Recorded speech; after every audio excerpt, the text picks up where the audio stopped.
Hey guys, tonight we sink into the sun-scorched, olive oil-slicked world of ancient Greece, a civilization famous for philosophy, democracy, and statues that never once bothered with trousers. Yet beneath the legends of Plato, Sparta, and gilded temples sits a far rougher truth, because while Greece handed the West its very foundations, it also handed the average citizen a daily grind you'd barely survive a morning of today. So before we go any further, take a moment to like the video and subscribe, but only if you honestly enjoy what I make here. And tell me down in the comments where you're listening from and what the clock says where you are. I always find it fascinating to see who's tuning in from across the world. So, welcome to ancient Greece, where your day begins not with an alarm, but with the sun slowly turning your house into an oven. Your home is a humble thing, built of sun-dried mud brick or rough stone, fitted with small windows and no glass at all, just wooden shutters to keep out the goats and let in a breeze, should the gods feel generous. There's no insulation, no ceiling fan, and no such thing as personal space, unless you count the corner the family goat hasn't claimed. You wake early, not out of discipline, but because it's already too hot to lie still. In summer, the stone walls drink in heat like a sponge, and by sunrise your little house is pouring it straight back into your bones. Come winter, those same walls behave like a freezer, and you're wrapped in a thin sheet, hoping not to end the night as a statue of frostbite. You most likely slept on a thin mat or a straw-stuffed mattress, no pillow, just a rolled-up cloak or your own arm. If fortune smiled, the lice ignored you overnight, though they probably didn't. There's no running water, so your morning means either a walk to the public fountain or, out in the countryside, hauling it up from a nearby well. You carry it in clay jars balanced on your shoulders, silently praying you don't stumble and smash a week's worth of aching effort across the ground. As for getting clean, that doesn't happen in the morning. Washing is saved for the end of the day, if it happens at all. You might splash your face, work some olive oil into your skin, then scrape it away with a strigil, a curved metal blade. Picture a spa day, minus the spa, the day, and any noticeable result. And forget privacy entirely. The whole family shares one room. You sleep together, eat together, and squabble over who tracked mud in from the street, because the street doubles as your hallway, your newsfeed, and your rubbish heap. You haven't eaten yet, your back already aches, you're sweating, and your tunic is clinging in places no tunic should. And this, believe it or not, is the best part of your day. So you've made it out of the sweatbox that is a Greek bedroom. Time to refuel, surely. Welcome to breakfast in ancient Greece, a meal so sparse it makes modern intermittent fasting look like a feast. Your first bite of the morning is barley bread, stale, dense, and roughly as thrilling as the dirt it was baked beside. It's called maza, ground barley mixed with water, pressed into flat cakes and cooked on hot stones or in the embers of last night's fire. Think of it as an ancient granola bar stripped of sweetness, texture, and joy. You might dip it in watered-down wine because, surprise, the water isn't always safe to swallow. There's no filtration, no boiling, no clean pitcher waiting in your clay pantry, so everyone from small children to grandparents gets a cup of wine cut with water, not for the buzz, but for survival.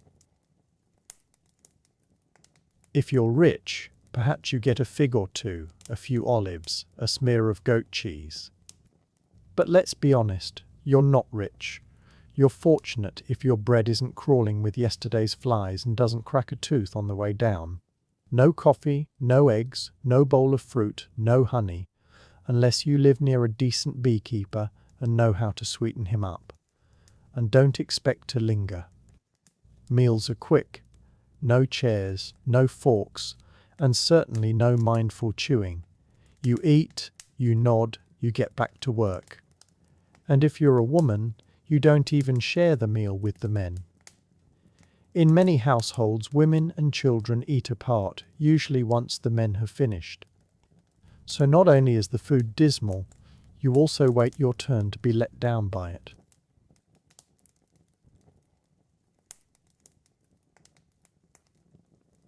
The irony is thick.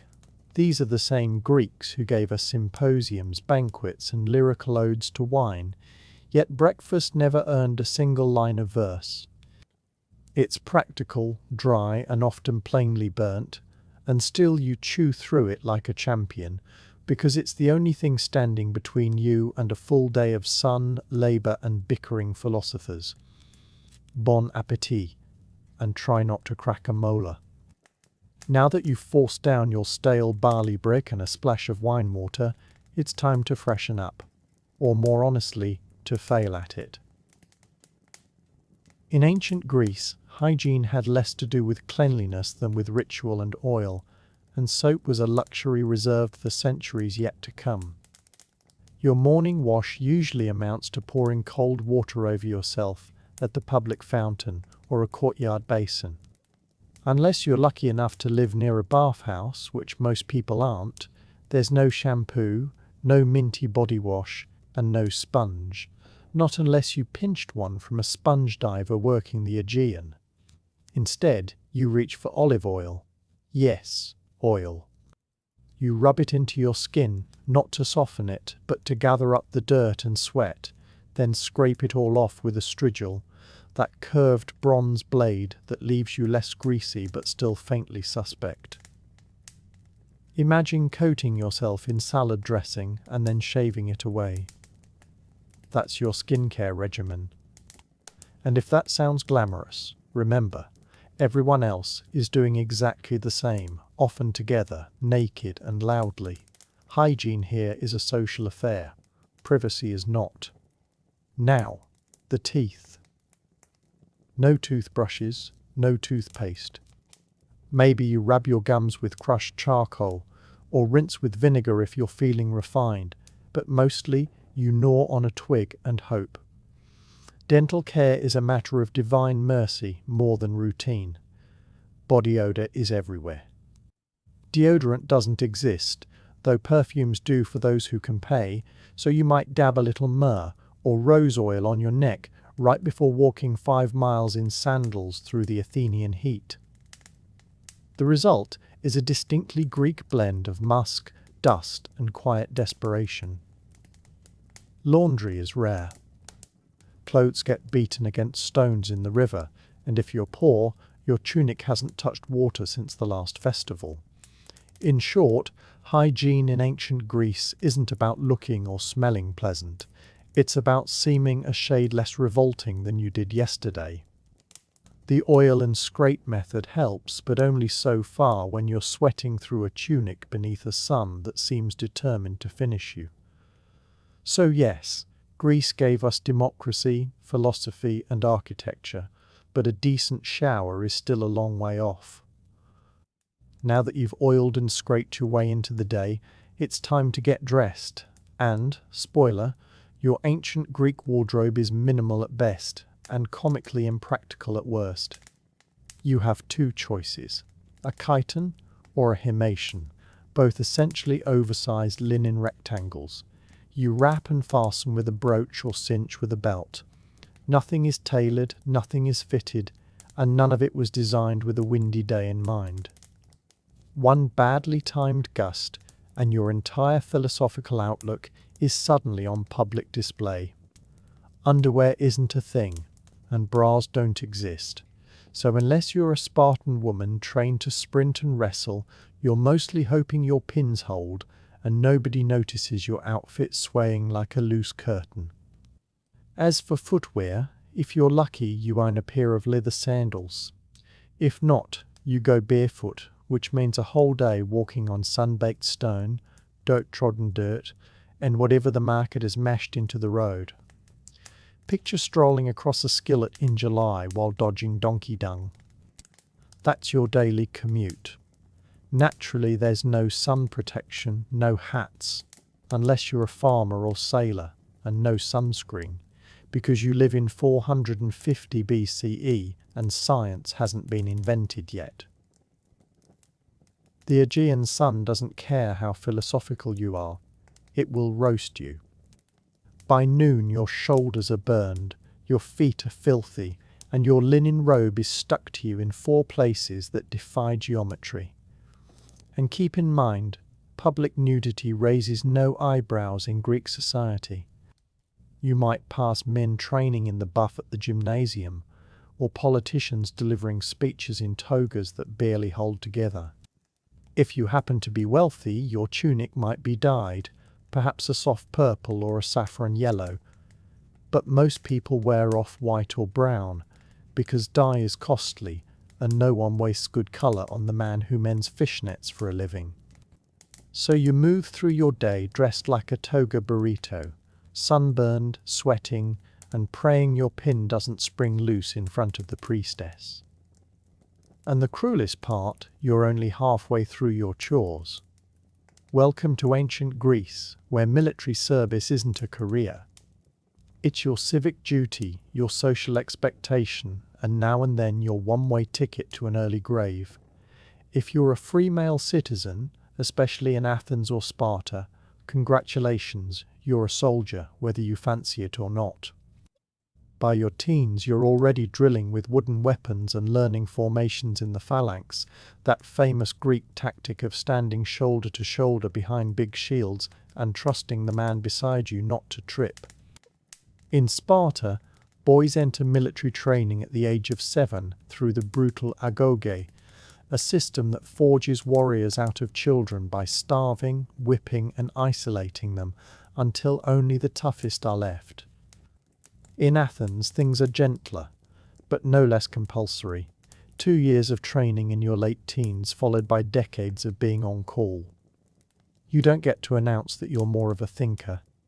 Even philosophers like Socrates fought in wars, and not with clever remarks, but with real weapons. And there is always a war.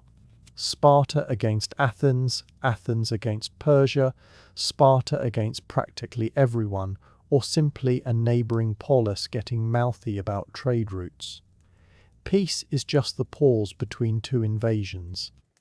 Armour, if you can afford it, means a bronze helmet, a breastplate, greaves, a round hoplite shield and a spear. If you can't, well, try not to end up in the front row. Leather and cloth don't stop arrows. Worst of all, you supply your own gear. That's right, being a soldier is a BYOB affair. Bring your own bronze. Poorer citizens beg, borrow, or fight lightly armed, which is Greek for likeliest to die first. And when you're not fighting, you're getting ready, training, cleaning weapons, arguing strategy in the assembly, or rowing warships for hours as part of the navy, because those triremes don't paddle themselves. There's no veterans' health care, no pension, no therapy, just scars, a limp and maybe a crudely carved gravestone, praising your virtue and courage.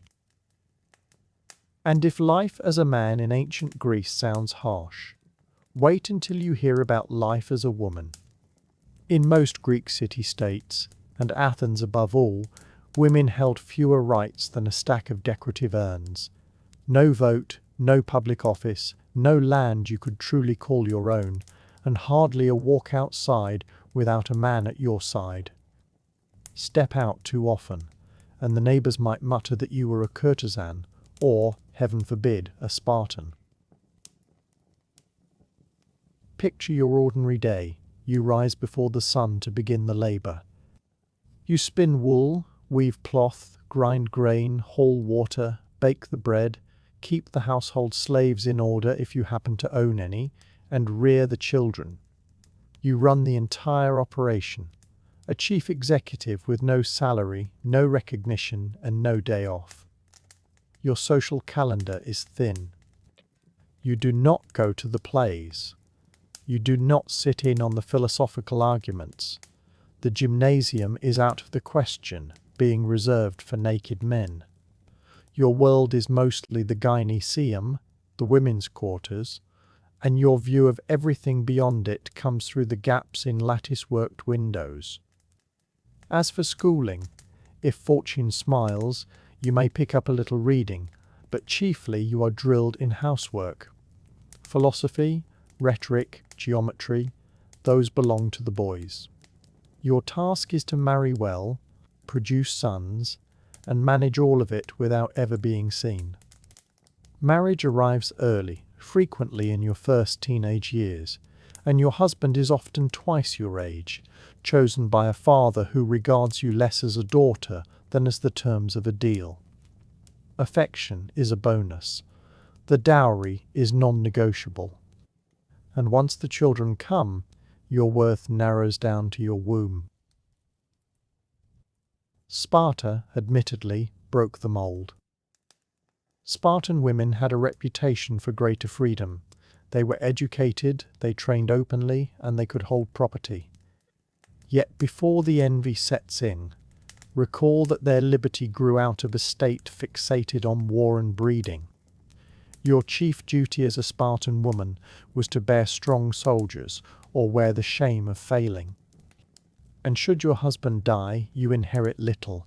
You cannot remarry without leave, and your choices dwindle even faster than your circle of friends. You are boxed in legally, socially, and often bodily. So while the Greeks bowed to mighty goddesses, Athena, Artemis, Hera, the flesh and blood women were told to stay quiet, stay indoors, and stay out of view. Ancient Athens gets called the cradle of democracy, and, strictly speaking, that holds up. But before the celebration starts, understand that you almost certainly would not have been let in. Most people living in Athens were shut out of the whole democratic machinery entirely. To cast a vote in the Athenian ecclesia, the assembly, you had to be male, born of Athenian parents, and a citizen past the age of 18, which left women, resident foreigners known as metics, slaves and children, together close to 90% of the populace, with no political say at all. That is not government by the people. That is government by a rather exclusive club of sunburnt men in sandals. If you did clear the bar, though, voting was only the beginning. You were expected to show up and take part without pause. Legislation was floated, argued over, and enacted in vast crowds of thousands of citizens. There was no professional political class. Every qualifying man served as part lawmaker, part juror, and part overconfident dabbler. You could be plucked at random by lottery to fill weighty roles, minding the treasury, or sitting on a jury, which sounds exciting, until you recall that no qualifications were required.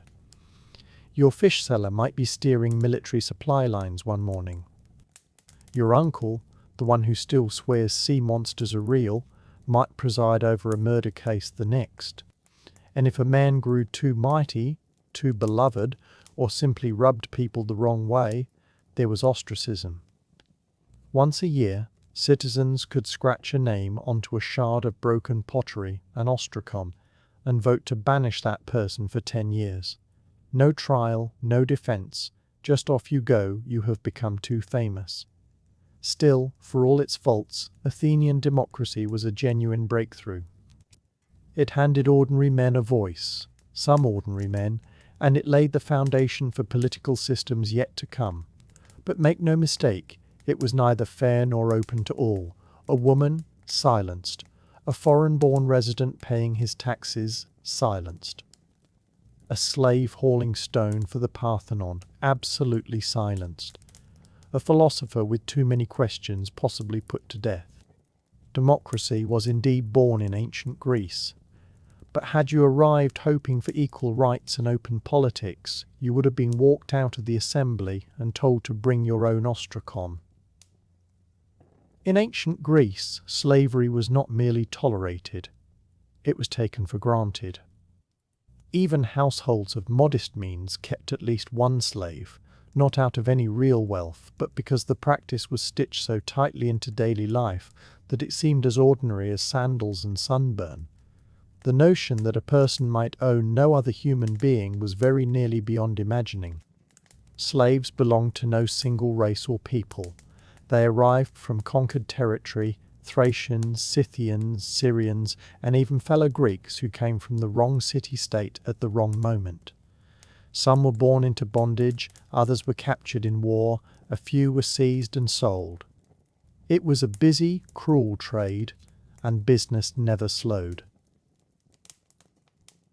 If you lived in Athens, your slave handled nearly everything. They cooked your food, drew your water, swept your home, tended your children, carried your purchases, and stood in silence while you dined. A few even ran business dealings or oversaw the household, while the citizen owner reclined at the symposium, sipping watered wine and debating lofty ideas like justice. The irony could hardly run higher.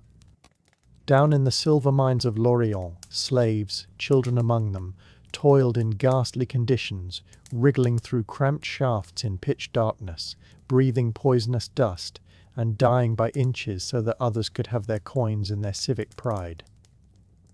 Some slaves were learned men. They taught grammar and mathematics, worked as scribes, even kept the books on bank accounts.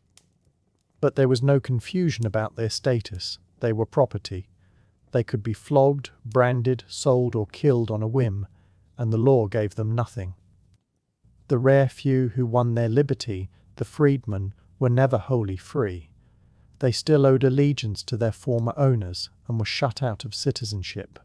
No vote, no land, only the hope of a marginally kinder tomorrow. And unlike the slave systems that came later, there was no broad movement to end it. Philosophers such as Aristotle, yes, that Aristotle defended slavery as natural and necessary. Some men, by his reckoning, were simply slaves by their very nature. Illuminating, isn't it?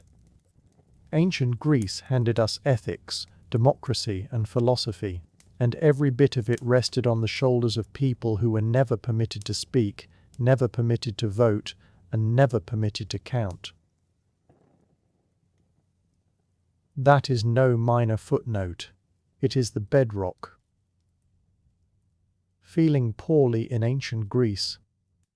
A pity, because unless you happen to live beside Hippocrates himself, your treatment plan amounts to a few unnamed herbs, some divine assistance, and a great deal of hoping. Start with the fundamentals. There are no hospitals as we would recognize them. Fall sick or get hurt, and you stay put at home. Perhaps a neighbor knows something about poultices. Perhaps a relative recalls a prayer to Asclepius, the god of healing. Perhaps the temple down the road keeps a snake you can stroke for spiritual reassurance. That is roughly the extent of it. The celebrated Greek doctors were really a blend of herbalist, philosopher, and gambler. They put their faith in the four humours, blood, phlegm, yellow bile, and black bile, and held that sickness sprang from an imbalance among these fluids.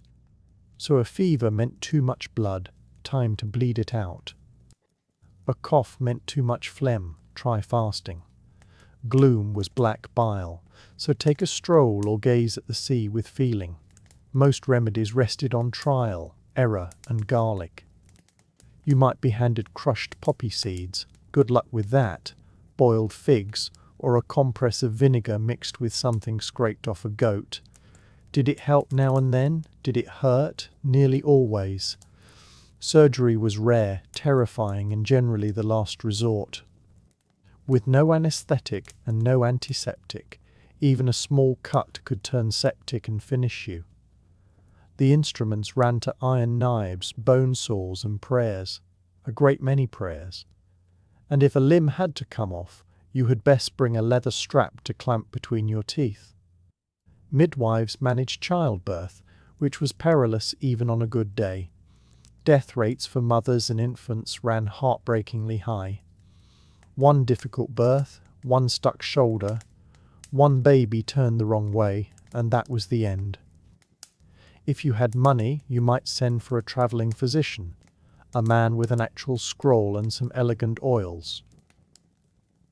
If you were poor, you leaned on local wisdom, street remedies, and sheer stubbornness, or you simply did not pull through. Still, at least they believed in rest, fresh air, and a sensible diet, so there is that.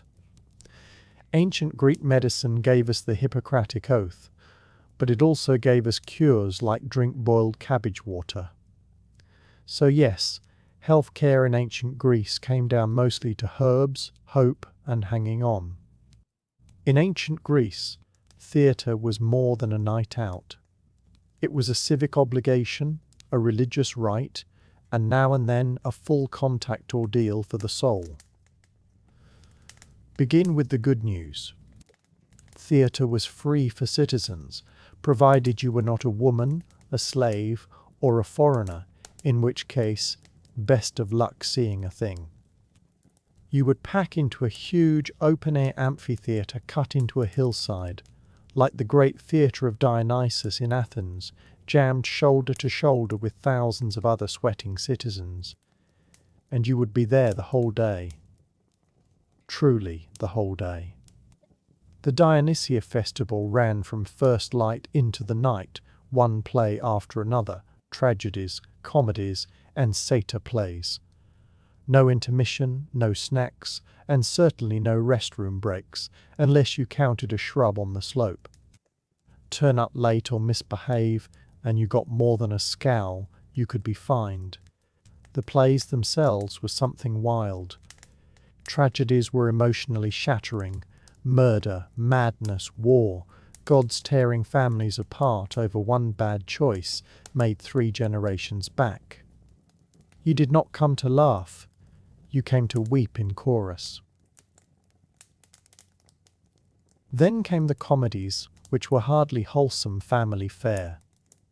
These pieces skewered politicians, philosophers, whole cities, and bodily functions with remarkable precision. Imagine Saturday Night Live, and a college debate having a child, then dressing it in an enormous phallic costume and shoving it onto the stage. Actors wore looming masks, elevated shoes, and outsized costumes, all of them men, naturally, even in the women's parts. The chorus sang, danced, and hollered commentary like an ancient Greek forerunner of Twitter, only louder and dressed in tunics. And none of this was watched in silence. The crowd was rowdy. They booed, they hissed, they hurled things, they bickered mid-scene. Theatre was democracy under stage lights. If the play offended you, you said so. If it moved you, you shouted, wept, and maybe reconsidered your entire life.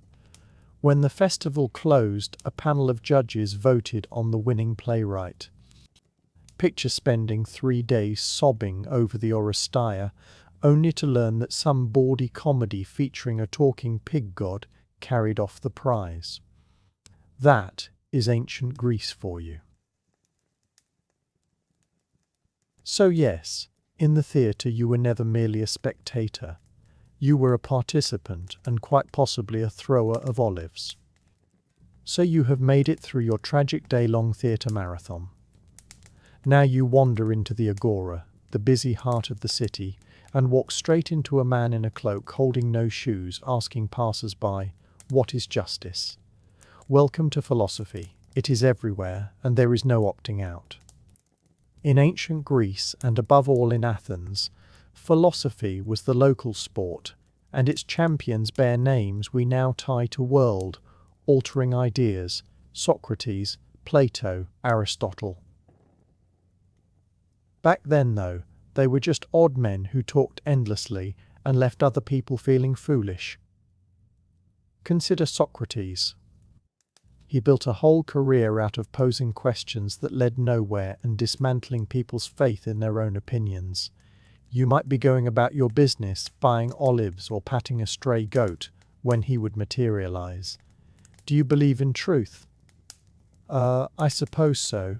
What is truth? Cue 3 hours of mental unraveling and a sudden urge to relocate to Sparta. He never set anything down in writing. His pupil Plato saw to that. But Socrates left a mark that lasted, in part because Athens eventually executed him for being insufferable. Officially, the charge was corrupting the youth and not believing in the gods. But let's be honest, he probably just wouldn't stop firing off questions at the dinner table. Philosophy back then wasn't a snug academic pastime. It was noisy, combative, and strangely physical.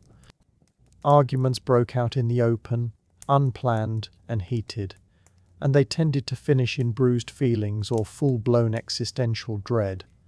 No microphones, only voices, gesturing hands, and enough ego to fill the Parthenon. And if you assumed you could simply spectate, think again. Philosophers had a habit of dragging in whoever happened to be nearby. You didn't stroll past Plato's academy, you got swallowed into it. Say one thing a little bit wrong, and you'd instantly become that afternoon's poster child for the unexamined life. Not even children were spared. Aristotle tutored Alexander the Great, a teenager who would go on to conquer half the known world. Picture your high school civics teacher handing you a globe and saying, "Go fix this." So yes, philosophy handed us logic, ethics, science, and political theory. But in ancient Greece, it also handed you a headache, an identity crisis, and a solid 70% chance of being publicly humiliated by a man in sandals. So, you've made it in ancient Athens.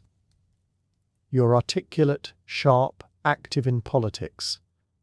People are fond of you, perhaps a little too fond. That's your first misstep. Because in Athens, being overly popular could get you thrown out of the city for 10 years. Not arrested, not fined, just gone. This wasn't some conspiracy or shady backroom bargain. It was baked right into the system. It was called ostracism, and it was entirely legal, entirely public, and entirely terrifying. Once each year, Athenian citizens gathered to decide whether to hold an ostracism vote at all. If enough of them agreed, everyone scratched the name of whoever they wanted exiled onto a broken shard of pottery known as an ostracon. If a person collected 6,000 votes or more, they were banished. No trial, no explanation, just pack your sandals and go. You didn't have to be a criminal. In truth, most of the ostracized had done nothing wrong beyond growing too influential. Maybe you were a war hero, a gifted speaker, or maybe you just had great hair. Whatever the reason, your fellow citizens decided you were turning into a threat to democracy, and democracy voted to fling you into temporary oblivion. And here's the twist. It wasn't forever. Ostracism ran 10 years, after which you could return as though nothing had happened. Your property stayed intact. Your citizenship remained. No hard feelings, just a decade-long vacation you never requested. Plenty of famous Athenians got ostracized. Aristides the Just was so widely admired that, supposedly, one man voted against him purely because he was tired of hearing about how virtuous the fellow was. Brutal. Even Themistocles, the military genius who rescued Athens at the Battle of Salamis, got shown the door once he grew too cocky. It turns out gratitude comes with an expiration date. Ostracism was designed to shield Athens from tyrants, yet it frequently ended up punishing success. So if you were ambitious, you had to tread carefully. Respected, but not too respected. Popular, but not so charismatic that people started to worry. Think of it as a reality show, where the reward for winning too many fans is exile to the countryside with your dignity and your olive oil stash. Athens gave the world democracy, and it also invented cancel culture 2,500 years ahead of schedule.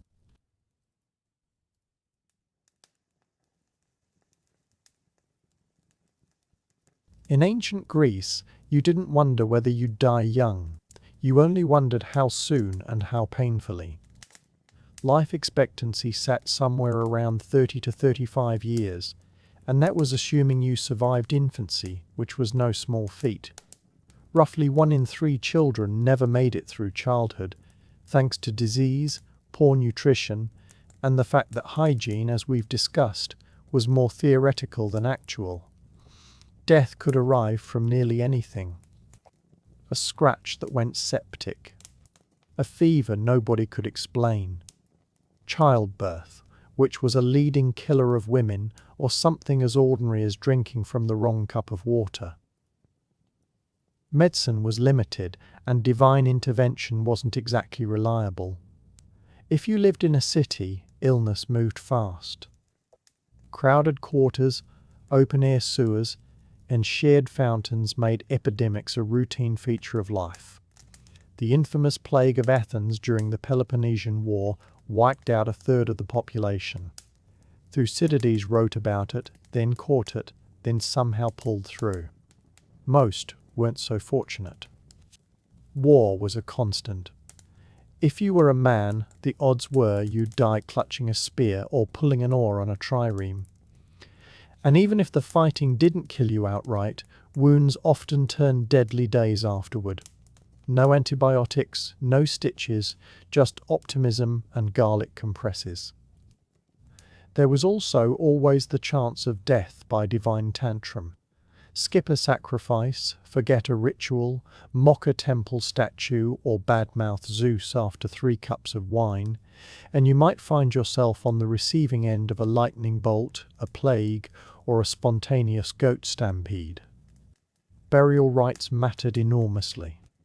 If your family couldn't afford a proper funeral, with coins for the ferryman and the rituals to secure your place in the afterlife, you might be dumped beyond the city walls, unmarked and forgotten. That wasn't merely tragic, it was spiritually dangerous. The Greeks believed unburied souls wandered forever, stranded between worlds. Death wasn't poetic, it was daily, and it paid no mind to your philosophy, your beauty, or your bloodline. You could be a slave, a general, or a poet, and still be killed by a mouldy fig or an angry mosquito. The Greeks had 12 Olympians, and not a single one of them liked you. In theory, ancient Greek religion was all about harmony with the divine, worshipping Zeus, Hera, Athena, Apollo, Artemis, Poseidon, and the rest of the Golden Crew up on Mount Olympus. In practice, it was non-stop spiritual damage control. These gods weren't gentle, all-loving beings. They were divine drama queens armed with superpowers. Forget a sacrifice, and they'd ruin your crops. Say the wrong prayer, and your ship sinks. Wander into the wrong grove, and it's snakebite, plague, famine. Take your pick. The gods didn't merely demand your loyalty. They demanded perfect timing, flawless rituals, and unblinking obedience. There were no tidy weekly temple visits. There were daily rites, home altars, seasonal festivals, and civic ceremonies. Before planting your crops, pray to Demeter. Heading off to war, make an offering to Ares. Travelling by sea, you'd best pour out some wine for Poseidon and toss in a goat just to be safe. Each god kept favourites and grudges. Apollo might guard your city unless your grandfather once offended him, in which case you're cursed until further notice. Hera was the goddess of marriage, yet she also specialised in making mortal women's lives miserable whenever Zeus so much as glanced at them. Athena rewarded wisdom and also turned people into spiders. Casual. And if the Olympians alone weren't enough to keep you on edge, there were nymphs, satyrs, spirits, river gods, and monsters lurking around every corner. Step on the wrong patch of sacred ground, and suddenly your left leg belongs to a vengeful woodland sprite. Worst of all, you never knew why something bad had happened. Was it the wrong offering, the wrong timing? Did you insult a god in a dream? Maybe it was your cousin. Maybe it was something your great-grandfather did. Doesn't matter. The gods work in mysterious and deeply personal ways. And yet, for all that terror, Greek religion was stitched into every corner of life, from politics to childbirth to the Olympic Games. You feared the gods, yes, but you also leaned on them. Their temples were the landmarks of the city. Their festivals were national holidays. And their myths explained everything from lightning to love. You didn't believe in the gods out of faith. You believed out of survival instinct. So, after all of it, the sun-baked homes, the barley-bread breakfasts, the sandal-blistered treks, the wars, plagues, gods, and goat-related traumas. Let's ask the question plainly. Would you last a single day in ancient Greece? Honestly, no. You'd crumble before lunch. The heat, the diet, the endless threat of war or divine punishment would strip that Instagrammable toga fantasy right off your face. You're not accustomed to hauling water before breakfast or squatting over a hole in the ground beside a temple goat. You'd miss your running water, your aspirin, and your right to complain without being exiled by pottery shard. You might adore the idea of living among marble statues, brilliant philosophers, and epic poets. But guess what? Those people were the 1% of ancient Greece. For everyone else, it was back-breaking labor, limited rights, and frequent funerals. Your democracy, only if you're a male citizen. Your medicine, garlic, and hope. Your gods, frequently furious. Your social media, a guy hollering in the agora about justice while waving a fish. And yet, despite all of it, the Greeks endured. They raised temples that still stand, wrote plays we still perform, debated ideas we still wrestle with, and laid the foundation for everything from astronomy to ethics. They didn't just weather hardship. They built a civilization while sweating through it. You wouldn't last, but they did. Not because life was easy, but because they found ways to make meaning in a world overflowing with chaos. They questioned everything, fought constantly, wrote beautifully, died young, and somehow still shaped the modern world. So no, you probably wouldn't survive past your first sunstroke, goat bite, or unsolicited philosophy lesson in the street. But if you did, if you adapted, endured, and listened closely, you'd find yourself standing among some of the most passionate, resilient, and brilliantly flawed people history has ever produced. And they wouldn't judge you for struggling. They'd simply hand you a tunic, point toward the amphora, and say, "Good, now carry that up a hill." It began with a death and a betrayal. Prasutagus, king of the Iceni tribe in what is now eastern England, had played the Roman game skillfully. For years he had walked a tightrope, ruling as a client king in the shadow of Rome. He held wealth, autonomy, and peace so long as he remained useful to the empire. But when he died around 60 AD, he left behind a will meant to protect his people. He named the Roman emperor as co-heir alongside his two young daughters, hoping this gesture of loyalty would guarantee their safety and their sovereignty. He was wrong. Rome did not honor the will. Rome did not negotiate. Rome took. Without a moment's pause, the Roman authorities annexed the Iceni kingdom outright. Their soldiers stormed in and seized everything: lands, livestock, homes, and treasures. But the theft of wealth wasn't the worst of it. It was what they did next that turned a political insult into a personal hell. They flogged the queen, Boudica, in public, not merely to humiliate her, but to send a message. You are nothing. And as if that weren't enough, they violated her daughters in front of her. This wasn't just a crackdown. It was psychological warfare, the kind designed to shatter a people's spirit. But it didn't shatter Boudica, it forged her. Rome believed it had crushed a minor tribal woman beneath its boot.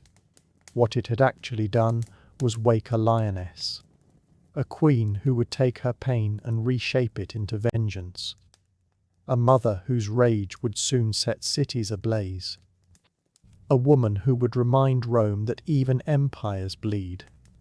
Word of the atrocity raced across Britannia. Other tribes listened. They recalled their own humiliations, their own stolen land, their own sons killed in Roman campaigns. Rome had assumed the tribes were divided and scattered. But in that moment they shared one thing: Boudica's fury. What began with Rome violating one queen would end with the empire reeling in fear. They had broken a treaty, broken a family, and in doing so, broken the illusion of Roman invincibility in Britannia. This wasn't merely a mistake. It was the spark that would ignite one of the most ferocious revolts Rome would ever face. If Rome assumed Boudica would slip quietly into the background, then Rome had understood nothing about her. Obedience had never been in her nature. Leadership was.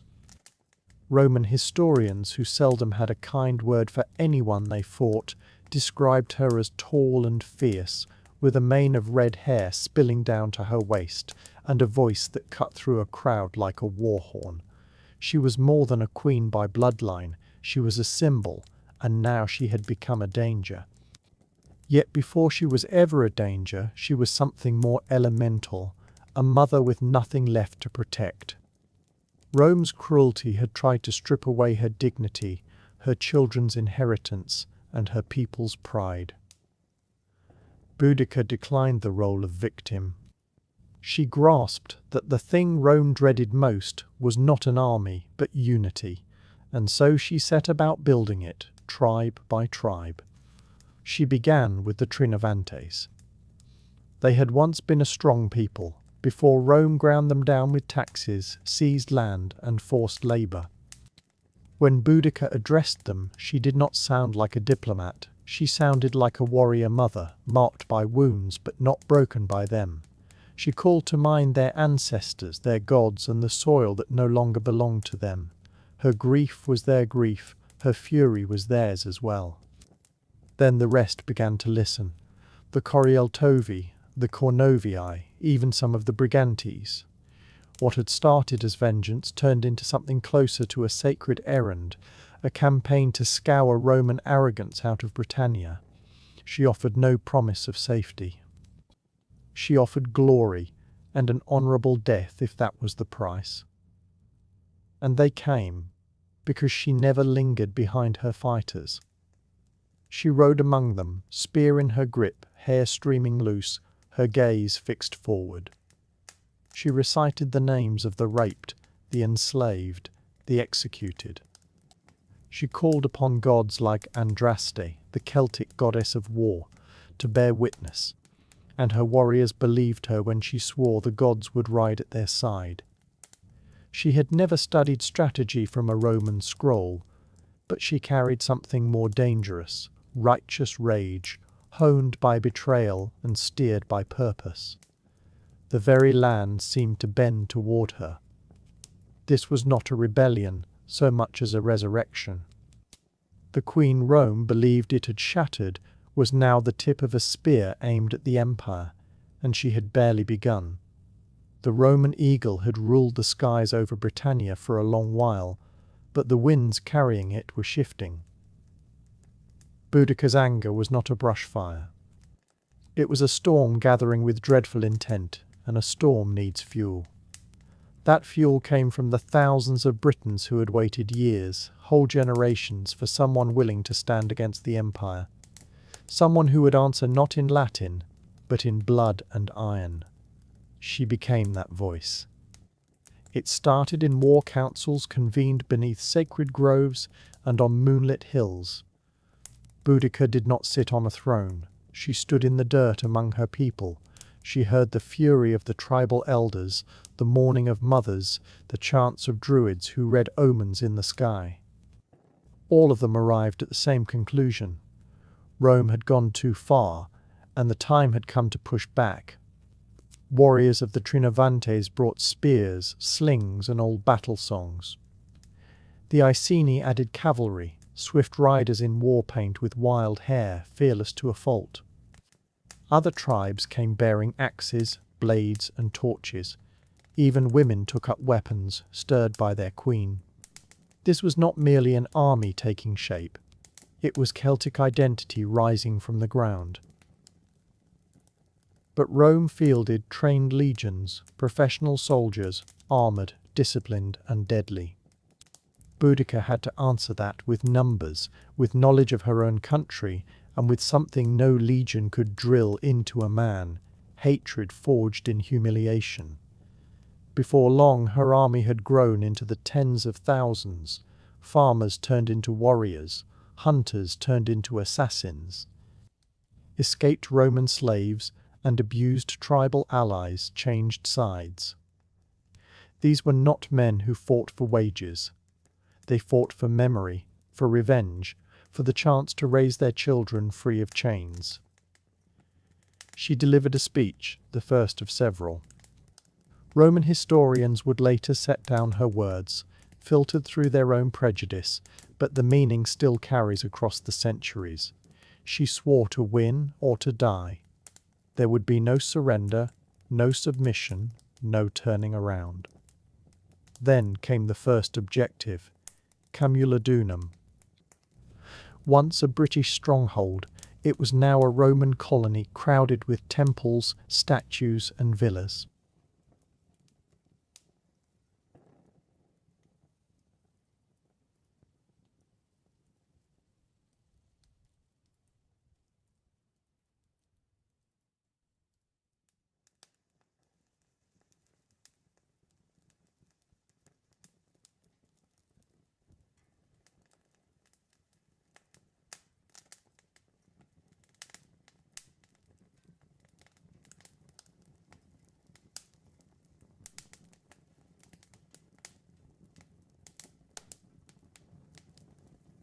It was a provocation, and it would be the first thing to fall. The tribes had stopped whispering about rebellion. They were marching into it, armed with fury, and led by a queen who would not kneel.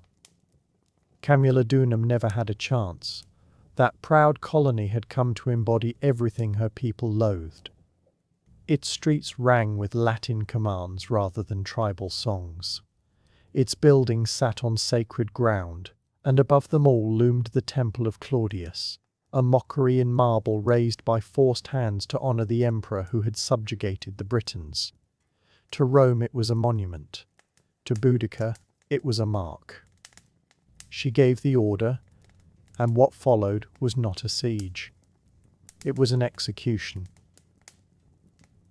Her army came down like a tidal wave. The Roman settlers, many of them veterans who had bullied and taxed the local tribes, were caught unprepared. The town had no real walls. The handful of soldiers posted there were badly equipped and expecting peace, not war. They tried to hold the temple, barricading themselves inside in the belief that it could weather a siege. It could not. Within 2 days her forces broke through. The streets ran red. They spared no one, men, women, and children alike. Her war was not only military, it was personal. Her warriors toppled Roman statues, torched villas, and turned their rage on every emblem of occupation. The temple was set alight, its roof caving into a firestorm that lit the sky for miles. Survivors were few, and those who did flee carried stories of horror that ran cold in Roman veins. None of it was random. It was deliberate. These were people who had watched their homes taken, their gods mocked, their daughters sold, and now they were reclaiming what had been stolen with interest. Roman officials sent pleas for help to Governor Suetonius, who was hundreds of miles away in Wales, putting down another revolt. By the time word of Camulodunum's fall reached him, the colony was already ash and smoke, its people dead, and the fire of rebellion climbing higher. Boudica did not stop to celebrate. There was no time. She knew Rome would strike back, and hard, so she pressed on, aware that every victory brought her momentum. Her next target was a city larger, richer, and even less defended, Londinium. If Rome had not taken her seriously before, it would now. Camulodunum was only the beginning. It was not yet revenge, not until the empire's beating heart in Britannia felt the flames. Londinium was the jewel of Roman Britannia. Founded a mere 17 years earlier, it had grown into a bustling centre of trade and administration. Merchants from across the empire filled its markets. Officials conducted imperial business beneath tiled roofs. Wealth ran through its streets like water.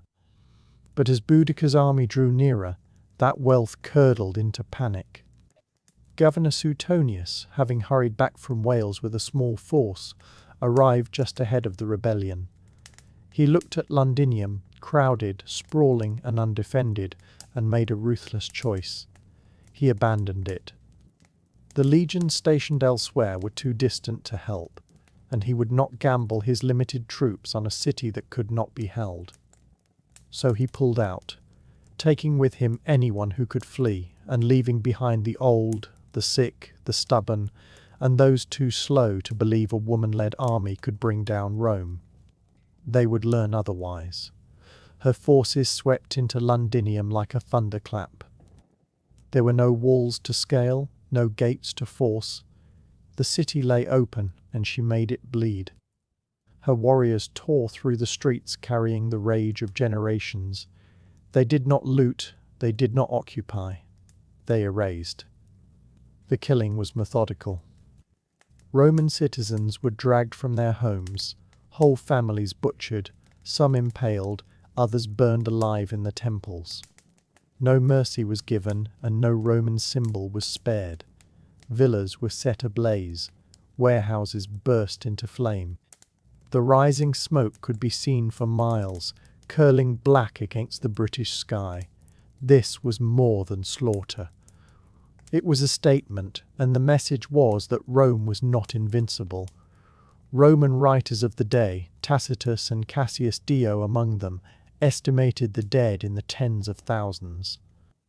Some accounts held that the savagery here surpassed even Camulodunum. To Roman minds, this was not simply a revolt, it was an apocalypse. And through all of it rode Boudica. She did not hide behind her commanders. She led from a chariot, flanked by her daughters, watching the empire's pride crumble beneath her. To her, this was not senseless violence, but justice for what Rome had done to her family, her people, her land. And she was not finished, because another Roman centre lay ahead, Verulamium, and beyond it, Rome's full reprisal. Rome had faced rebellions before. It had waged wars across continents. But it had never seen anything quite like Boudica. She was no general schooled in tactics. She spoke no Latin. She wore no polished armour. Yet she had burned 2 Roman cities to the ground and killed thousands, civilians and soldiers alike. And now, as Verulamium, a prosperous Romanized town northwest of Londinium, went up in flames, the empire began to panic. News of her rampage reached the Roman Senate. The Emperor Nero himself reportedly weighed pulling out of Britannia altogether. Consider that. An empire stretching from the deserts of Africa to the mountains of Germania, contemplating retreat because of one woman with a chariot and a cause. That is how deeply she frightened them. In truth, her power lay not only in her army, but in what she stood for. Rome imagined itself unshakable, its cities eternal, its rule the will of fate. Yet here was a Celtic queen, once beaten and humiliated, leading a revolt that had reduced whole Roman settlements to cinders. Each city she burned was more than a tactical win. It was a blow to the mind. Verulamium met the same end as Camulodunum and Londinium. It was wealthy, Romanized, and entirely unfortified. Her warriors slaughtered the inhabitants, destroyed the temples, and flattened the Roman infrastructure. Even now, archaeology finds a thick layer of ash beneath the modern town, the mark of a fire that burned so fiercely it scarred the earth. But here lay the paradox. With every victory, Boudica's war machine grew heavier. Her army swelled while her supply lines thinned. Order began to slip.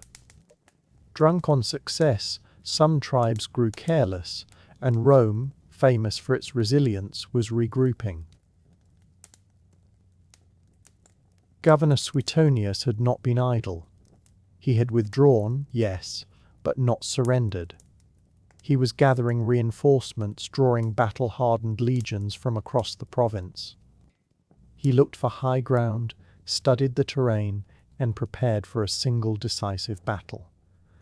Still, even as Roman strength rebuilt itself, one fear lingered in every soldier's chest. Could they stop her? Because Boudica was not merely waging war. She was rewriting the story of conquest, proving city by burning city that Rome could bleed and that queens could strike back. The final confrontation was coming, and the empire held its breath. The fire had spread as far as it could. Now the storm would have to meet steel. Governor Gaius Suetonius Paulinus had chosen his battlefield with care. He was no ordinary Roman officer. He was a survivor. While Boudica's warriors celebrated their victories, Suetonius was calculating. He picked a narrow defile, a tight place hemmed in by forest and hills, where Boudica's advantage in numbers would count for little. His army was small, perhaps 10,000 men, but every one of them was a trained killer, tempered by the discipline of the legions. Boudica's host, by contrast, was vast. A few sources put the number as high as 200,000 fighters gathered beneath her banner, yet they were not soldiers. They were farmers and blacksmiths, tribal chieftains and men and women hungry for freedom. They were fired with purpose, but untrained, carrying fury rather than discipline, rage rather than any sense of formation. They trusted that sheer numbers would wash over Rome like a rising tide. In that they were mistaken. As her army drew near, Boudica delivered one final address. Standing atop her war chariot with her daughters beside her, she called back to mind everything they had endured: the floggings, the assaults on their women, the seizure of their lands, the burning of their homes. She invoked the goddess Andraste, called on the ancestors, and swore that the day would bring either victory or death. Her warriors answered with a roar. They were certain the gods would carry them forward. Then the fighting began. The Britons charged, flooding the field with raw ferocity, but Suetonius did not waver. He allowed them to close the distance, letting them press together in the narrow ground. Then, timing it exactly, he loosed the Roman counterattack. Javelins flew in disciplined ranks, shields sealed together, and the gladius, the short Roman sword, bit deep into the tangled crowd. Wave upon wave of Britons broke against an iron wall, and each time they were thrown back. Then the legions advanced, step by measured step, controlled, exact, without mercy. Behind the Britons, wagons and families had trailed the army, gathered to watch Rome be humbled. Instead, they became a deadly barrier. The warriors had nowhere to withdraw. Panic took hold. The cramped battlefield became a killing ground. When the dust finally settled, it was finished. Tens of thousands of Britons lay dead. The uprising was broken. The empire had bent, yet it had not fallen. Boudica had hurled everything she had against Rome, and though the battle was lost, the memory of her defiance would ring out longer than the clash of swords. Her final fate would stay uncertain, but her legend was already beyond death. The field fell quiet. The thunder of war gave way to the low sounds of the dying. Boudica had lost not merely a battle, but the entire war she herself had set alight. The earth was soaked with the blood of her people, and the ashes of everything they had hoped for drifted up into the cold British air.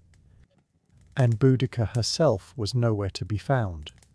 No witness recorded her last breath. No clear account survives of how she died.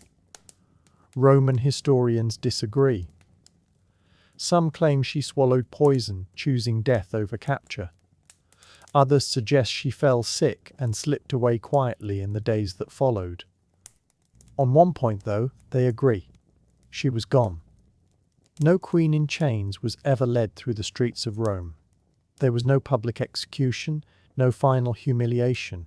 She simply vanished, like a storm that has burned itself out. And in that vanishing, something remarkable took place. She grew into something greater than a queen. She became myth. Rome, rattled and shamed by the scale of the revolt, tried to smother the memory of it, but the moment had already passed. Boudica had turned into a name murmured in tribal songs and echoed among the sacred groves. To the Britons, she was no beaten rebel. She was a martyr, a goddess of war and vengeance, a mother who had risen against the mightiest empire on earth and made it bleed. Even among the Romans there lingered a grudging respect. Tacitus, Roman through and through, portrayed her not as a savage, but as a formidable leader, wronged by imperial arrogance. Cassius Dio wrote of her commanding presence and her terrifying speeches. They feared her, certainly, but they admired her resolve as well. And down through the centuries, Boudica refused to fade. She returned in Victorian statues, in the verses of Tennyson, in history books, in schoolroom lessons. She grew into a symbol of defiance, above all to women who saw in her story a fire that could not be put out. Her chariot, spiked wheels tearing across the ages, became a vehicle of resistance. And so, though her body may be lost to history, her voice never departed. It travels on the wind. It cries out in the flames. It resounds through every soul that has ever faced oppression and murmured, "I will not kneel." Centuries have gone by since Boudica disappeared into the mists of the past, yet her shadow still stretches across the British Isles. You can find her name cut into monuments, hear her summoned in political speeches, and feel her presence in the stubborn temper of a land that never truly let her go. In London, near Westminster Bridge, a bronze statue shows her standing tall upon a war chariot, her daughters at her sides, her eyes fixed on the horizon, the wheels lifted in defiance. Below her, the traffic murmurs and the tourists drift past, unaware that they move through the echoes of her rebellion. But her legacy is not really about statues. It is about what she stands for. Boudica became far more than the sum of her battles. She became an eternal question put to every empire, every oppressor, every ruler who forgets the strength of ordinary people. What happens when the silenced rise? She was not flawless. Her revolt was scarred by bloodshed and massacre. Tens of thousands died at the hands of her warriors. But history is not written by saints. It is carved out by those who dare to resist, and resistance, by its very nature, is seldom clean. Even so, what makes Boudica endure is not only her war against Rome. It is the fire she kindled in the human imagination, a woman who lost everything and still stood upright, a queen who refused to be defined by the empire that tried to break her, a mother who forged her grief into a blade. Modern historians still argue over her exact role, her choices, her motives. But ask any Briton who Boudica was, and they will not recite footnotes. They will tell you she was the queen who made Rome bleed, the woman who bound together tribes that had once made war on each other, the warrior who showed the world that dignity can rise even from ruin. And in that she becomes more than a historical figure. She becomes a symbol of rebellion, of courage, of the unbreakable will to be free. Because even after Rome rebuilt its cities and redrew its maps, it could not erase her. Her flame still burns, in every struggle against tyranny, in every voice bold enough to say no, and in every soul that would sooner die on its feet than live on its knees. Boudica is gone, but her legend rides on forever. To the ancients, sickness was never a matter of chance. It was not simply a question of bacteria, viruses, or misbehaving cells. Those explanations would not arrive for thousands of years. In the ancient world, illness was a sign not of bodily failure alone, but of a deeper disturbance, a break in balance, a crack in the harmony between body, mind, soul, and nature. In Mesopotamia, disease was often read as punishment from the divine. If a person fell ill, it was thought they had offended a god, violated a taboo, or drawn a curse upon themselves. A diagnosis began not with symptoms, but with questions. What have you done? Whom have you angered? Priests and healers worked side by side, reading omens, casting spells, and prescribing rituals alongside their herbal remedies. In ancient China, balance was given a more systematic shape through yin and yang and the 5 elements. Health was the condition of equilibrium between opposing forces. Too much heat or cold, dryness or moisture would tip the body out of true. A practitioner of traditional Chinese medicine did not merely treat a cough. They asked when it had begun, what time of day it worsened, which emotions came with it.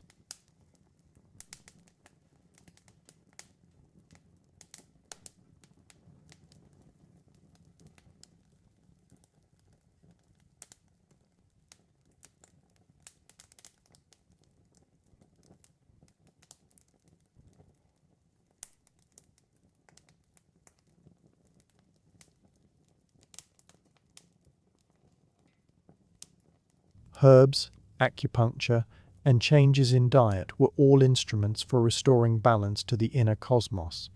In Greece, the physician Hippocrates rejected the notion that gods afflicted people with disease, and yet he too regarded health as harmony. His theory of the 4 humours, blood, phlegm, yellow bile, and black bile, would rule Western medicine for centuries. Each humour was tied to a temperament and an element, and a surplus or shortage of any one would produce both physical symptoms and shifts in character. A melancholic person, for instance, was thought to carry too much black bile. Across cultures, one thread held constant. Health meant wholeness, not just the absence of pain, but the presence of balance. Whether it was the Ayurvedic idea of the doshas in India, or the belief in spiritual possession within African healing traditions, ancient peoples understood that a human being was not something isolated. We were part of nature, and nature, once disturbed, pushed back. So when ancient healers laid hands on the sick, they were not only searching for physical signs, they were listening for imbalance. And they believed that to heal a person, you had to tend the invisible forces just as carefully as the visible wounds. In the land of pyramids and pharaohs, medicine was at once a science and a form of sorcery. Ancient Egyptian healers, called swanu, were not simply physicians, they were sacred go-betweens, standing between the body and the divine. Their practices were surprisingly advanced and at the same time deeply bound up with ritual and magic. To the Egyptians, the body could bleed, bruise, and break, but its illnesses were never purely physical. The spirit, the gods, even the afterlife, played a part in every sickness. Much of what we know comes from medical texts such as the Ebers Papyrus, dated to around 1550 BCE. That ancient scroll holds hundreds of remedies for everything from toothaches to tumours. Egyptian doctors carried out surgeries, set fractures, treated infections and drained abscesses using copper tools sterilised in fire. They knew how to read the pulse, how to study urine and stool for signs of disease, and how to draw on a wide range of herbs, many of them still in use today. But no treatment began without the blessing of the gods. Thoth was believed to have given humanity the secrets of healing. Sekhmet, the lion-headed goddess of war and plague, was both feared and beseeched, for she could loose an epidemic or grant a recovery. Spells were often spoken over a patient as the herbs were applied. Words carried power. Incantations were not hollow phrases. They were medicine in the form of sound. One of their finest tools was honey, used as an antiseptic long before anyone understood bacteria. Wounds were dressed with it, sometimes mixed with resin or lint. Garlic and onions were prescribed for the heart. Castor oil served as a laxative. Even mouldy bread was pressed into infected wounds, a crude antibiotic centuries ahead of its time. Egyptian doctors tended not only common people but royalty as well, and their skill was respected far beyond their borders. Neighbouring civilizations would send for Egyptian physicians when a case proved difficult. In a sense, they were early specialists. Some concentrated on the stomach, others on the eyes, still others on spiritual afflictions. But throughout all their knowledge there was no dividing line between the physical and the sacred. A fever might rise from the mosquitoes of the Nile or from an angry ghost. To heal the body meant to please the gods, purify the soul, and restore the divine balance. To an ancient Egyptian, a healer's true task was not merely to cure the illness, it was to set cosmic order right again. Long before modern medicine appeared, India was already composing its own story of healing, one that saw the human body not as a machine but as a reflection of the cosmos. This ancient system is known as Ayurveda, a Sanskrit word meaning the science of life. Grown from the Vedic tradition, Ayurveda is more than a form of medical practice. It is a philosophy, a way of living in harmony with nature, the seasons and the spirit. At its heart lies the idea of three doshas, Vata, Pitta and Kapha. Each is a distinct blend of the five elements: earth, water, fire, air and ether. Vata governs movement, Pitta rules transformation such as digestion, and Kapha oversees structure and stability. Every person is born with their own particular balance of these doshas. Illness, according to Ayurveda, arises when that balance is upset by poor diet, stress, environment, or the way one lives. Ayurvedic texts like the Charaka Samhita and the Sushruta Samhita reach back more than 2,000 years. These detailed manuals offer not only herbal remedies, but guidance on surgery, obstetrics, psychology, and even the ethics a physician should hold to. Charaka gave his attention to internal medicine, teaching that prevention was the first line of defense against disease. Sushruta, by contrast, is recalled as a trailblazer of surgery, cataloguing more than 300 surgical procedures and over 120 instruments, many of them shaped from wood or metal. Among his most remarkable methods was rhinoplasty, in which a nose could be rebuilt using a flap of skin taken from the patient's cheek or forehead. This was no vanity procedure. It was frequently performed to restore faces that had been disfigured as a form of punishment, and it came thousands of years before Western medicine arrived at anything similar. Sushruta had set the stage early. Yet the true strength of Ayurveda rests in how completely it treats the whole. To mend the body is, in this view, inseparable from mending the mind and the soul. Its remedies range across herbal medicine, yoga, breathing exercises known as pranayama, oil massages called abhyanga, and fasting undertaken as a meditative act. Plants such as turmeric, ashwagandha, neem, and tulsi were never merely food. They were medicine, purifiers, and guardians of the life force. An Ayurvedic healer might approach a fever not simply with herbs, but by reordering your sleep, weighing your emotional state, and clearing the digestive fire, the Agni. Ayurveda holds that you are not something apart from nature, you are nature itself. And when illness arrives, it is nature calling you back toward balance. In ancient China, health was never a matter of flesh and bone alone, it was a matter of energy. An invisible vital force called qi was thought to run through every living thing, and wellness depended on keeping that qi in free motion, neither blocked nor overflowing.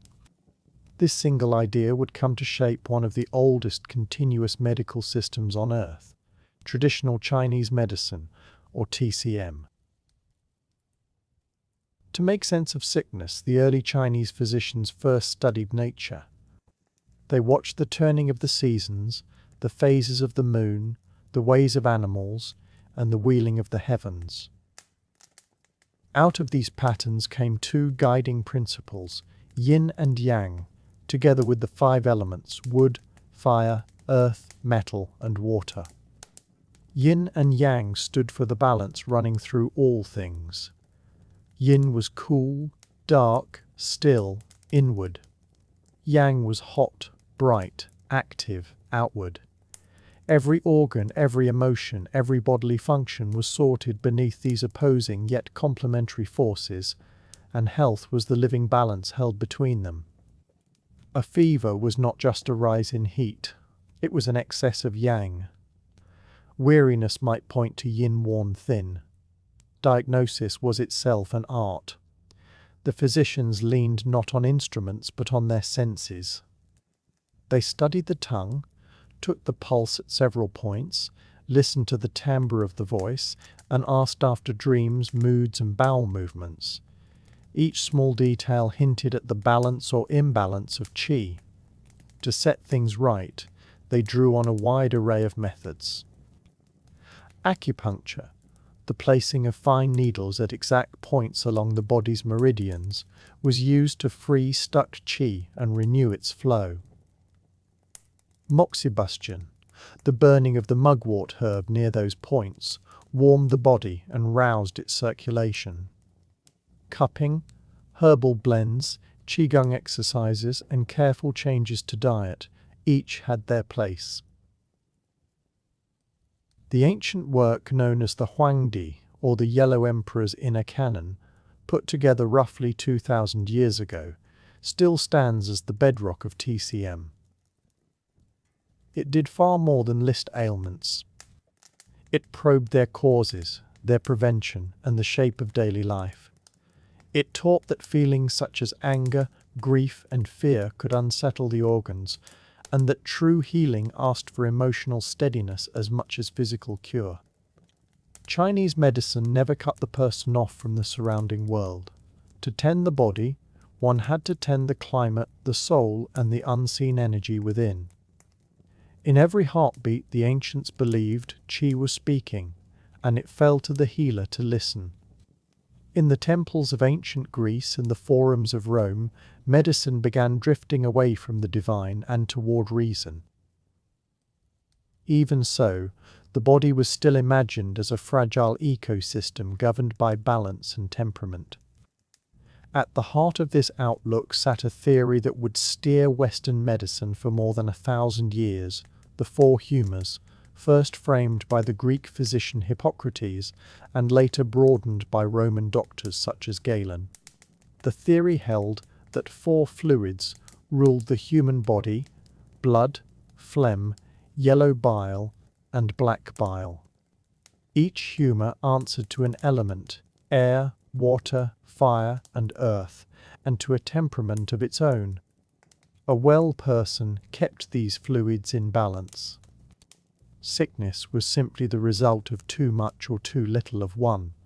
Someone feverish and short-tempered might be carrying an excess of yellow bile, a choleric imbalance. A pale, listless patient could be weighed down by phlegm, a fluid tied to cold and damp. Treatment therefore aimed at restoring equilibrium through bloodletting, purging, particular diets and baths. But the Greeks did not halt at fluids. They also trusted in the healing power of observation and surroundings. The Hippocratic Oath, still echoing through medicine today, urged physicians to do no harm, to watch their patients closely, and to treat the whole person rather than the illness alone. Hippocrates counseled his students to weigh the seasons, the winds, the quality of the water, and even the patient's frame of mind. Healing sanctuaries named for the god Asclepius were scattered across the Greek landscape. These were more than hospitals. They were spiritual retreats. Patients slept in sacred dormitories in hope of receiving dreams that would heal them. Ritual cleansing, exercise, diet and prayer all formed part of the cure. It was a place where reason and religion walked side by side.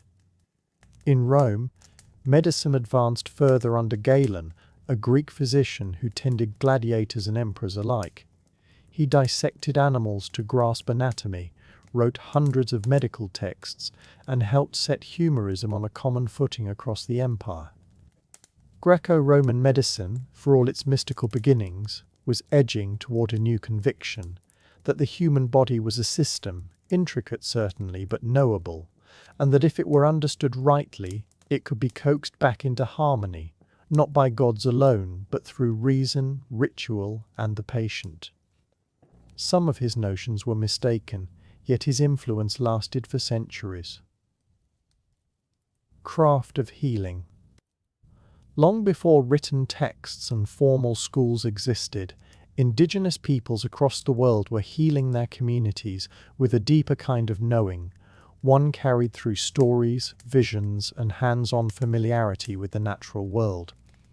For these cultures, medicine was not an occupation. It was a way of living, threaded into daily rituals, the rhythm of the seasons, and sacred ceremony. Among Native American tribes, the healers were the medicine men and women, though their role reached well past physical treatment. They were spiritual guides, storytellers, counselors, and keepers of ancestral knowledge. Illness was understood as a rupture in a person's bond with nature, with the tribe, with the spirits, or with the self. Healing called for more than herbs. It called for reconnection. Plants stood at the center of the practice. From the Cherokee to the Lakota, each tribe held vast knowledge of the land, which root to chew for pain, which leaf to steep for fever, which bark to crush for wounds. Sage, cedar, sweetgrass, and tobacco were sacred, burned in smudging rituals to cleanse both body and spirit. Yet the medicine was never only the ingredient. It was also intention, ceremony, and respect. Healers often worked alongside spiritual forces. They led sweat lodges, vision quests, and drumming circles. Illness might spring from a broken taboo, from spiritual possession, or from soul loss, a state in which part of a person's essence had slipped away after trauma. In such cases, rites like soul retrieval were carried out, summoning the spirit home through chant, dance, or guided trance. The same profound reverence for nature appears in indigenous traditions around the globe. In the Amazon rainforest, shamans turn to potent plant medicines like ayahuasca, a hallucinogenic brew taken not for pleasure, but for healing insight. They hold that the plants themselves are teachers, laying bare the roots of suffering through visions. In Aboriginal Australia, bush medicine gathers herbs, clays, and rituals handed down through the Dreamtime, the ancestral age that still anchors Indigenous identity. Healing here is a matter of balance between body, land, ancestors, and songlines. These systems were never set down in books. They lived in the songs, the dances, and the landscapes of the people. To Indigenous healers, modern medicine may command its machines and laboratories, but the earth has always been the first pharmacy, and healing is less about conquering disease than about remembering who we are.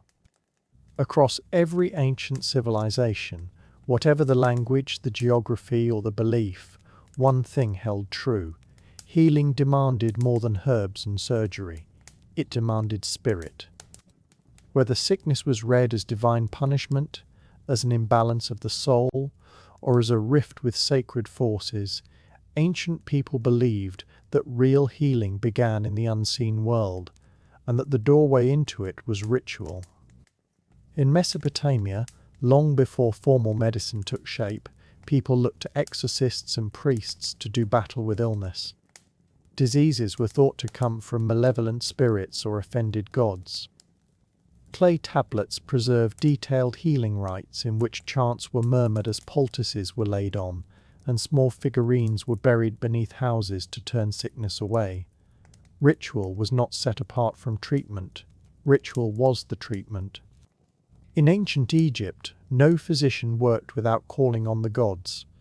Before smoothing honey onto a wound or binding a limb, the healer would often recite prayers to Thoth, the god of wisdom, or to Sekhmet, goddess of both healing and wrath. Illness was no mere physical assault. It was a cosmic imbalance, and healing meant realigning the patient with Ma'at, the principle of truth, order, and harmony. In many African traditions, healers known as Nangas or Sangomas used drumming, dancing, and divination to diagnose and to cure. They conversed with ancestors, called upon spirits, and often slipped into trance-like states to journey through the spiritual realm on their patients' behalf. Herbs mattered, but the unseen world was always consulted first. Even in classical Greece, ritual had its part. In the Asclepian healing temples, patients passed through rites of purification, fasting, and prayer. By night they slept in the enkoimateria, dreaming beneath statues of Asclepius, the god of healing, and their dreams were read by temple priests to guide the cure. Ritual was not superstition. It was structure. It gave suffering a shape, gave pain a language, and lent the illness a sense of meaning. Through symbolic acts, people could turn fear into hope, isolation into connection, and chaos into control. More than that, it reminded them they were not alone.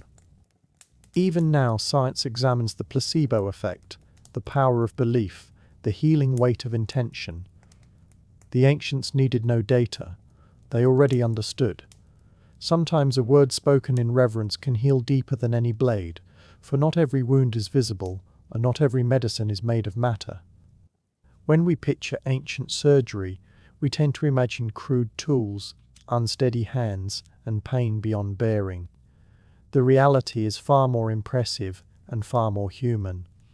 Throughout the ancient world, surgery was carried out with surprising precision. These early healers had no anesthesia, no x-rays, no antiseptics. What they had was skill, nerve, and a striking grasp of the body, won through generations of observation, trial, and often grim necessity. In India, the Sushruta Samhita, set down over 2,000 years ago, laid out more than 300 surgical procedures. Its author, Sushruta, is regarded as the father of surgery. He described how to remove tumors, set bones, repair hernias, and even rebuild noses, a form of plastic surgery. His instruments were sharp, varied, and carefully sorted: forceps, scalpels, probes, and needles, many forged from iron or stone. Sushruta stressed cleanliness, thorough preparation, and the value of learning anatomy through dissection, though this was usually confined to animals. His surgical wisdom travelled well beyond India, shaping both Islamic and Western practice in the centuries that followed.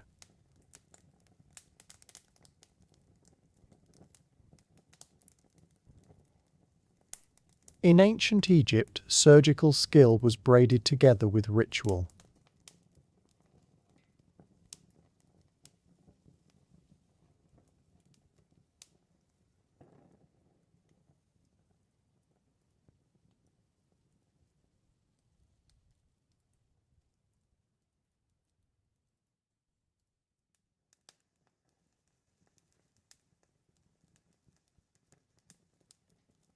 bronze knives, bone saws, and cauterizing rods have all been recovered from tombs.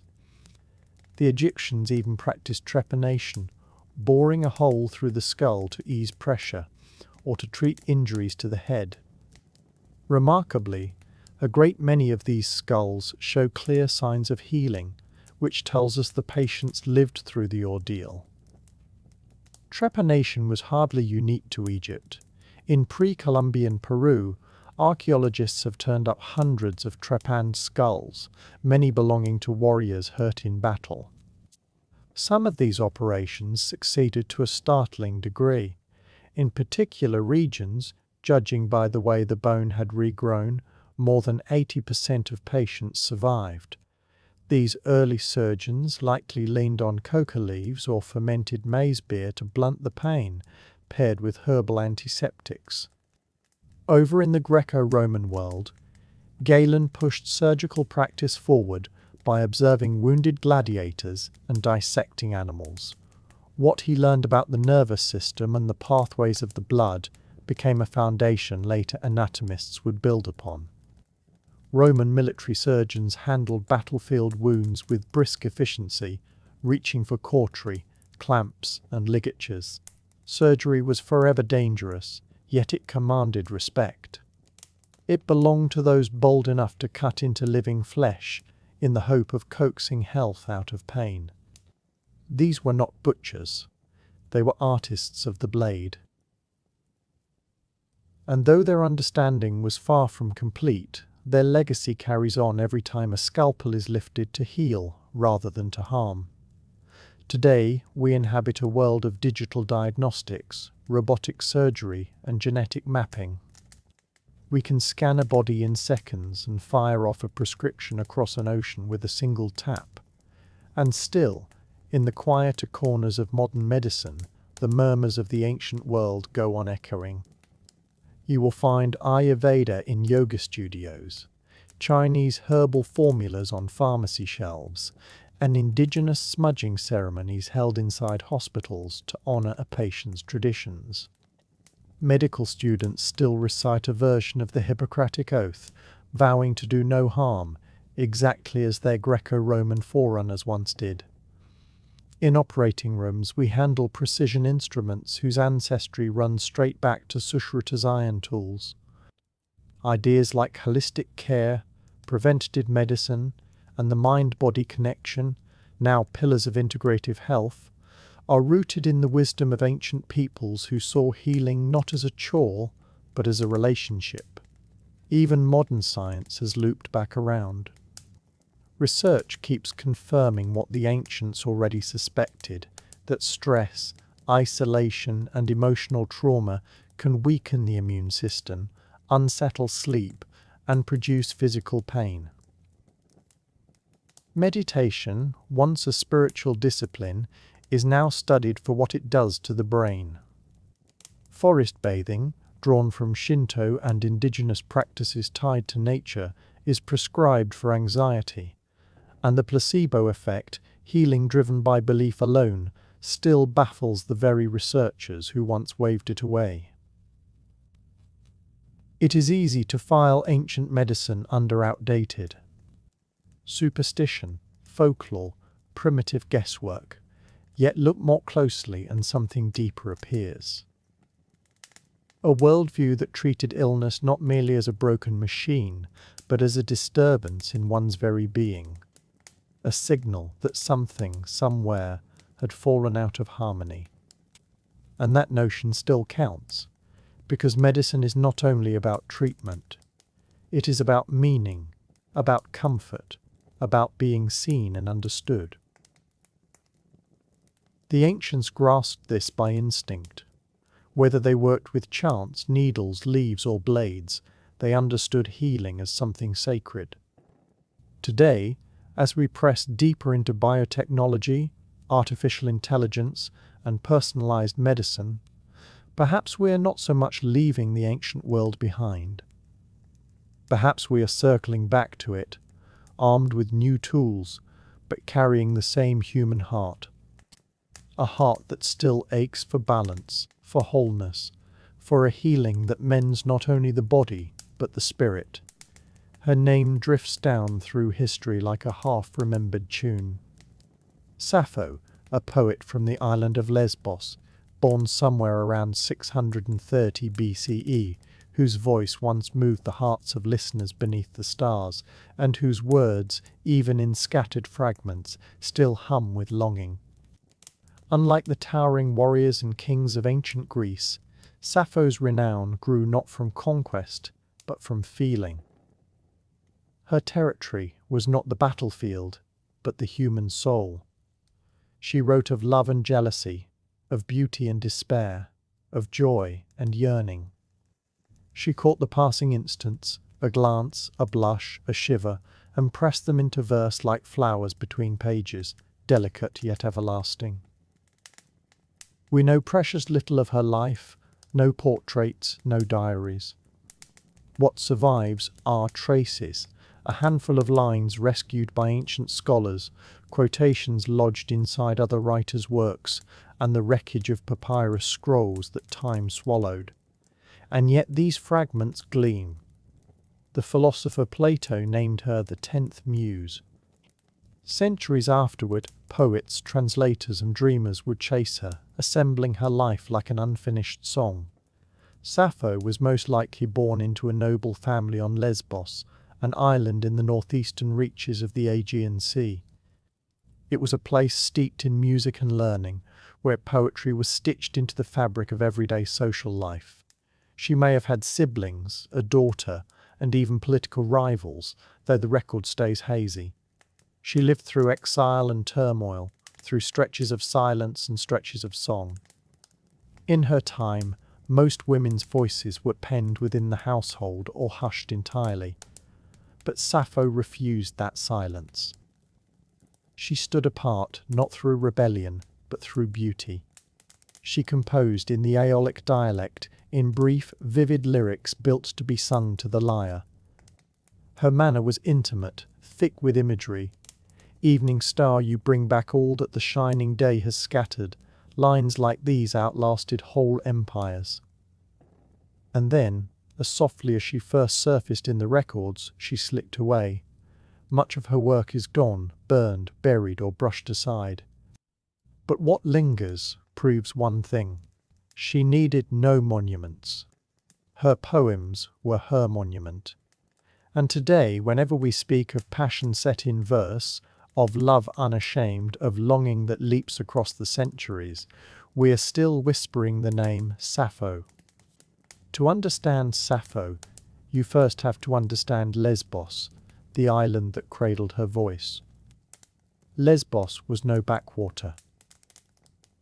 In the ancient Greek world, it was a thriving centre of art, music, and philosophy.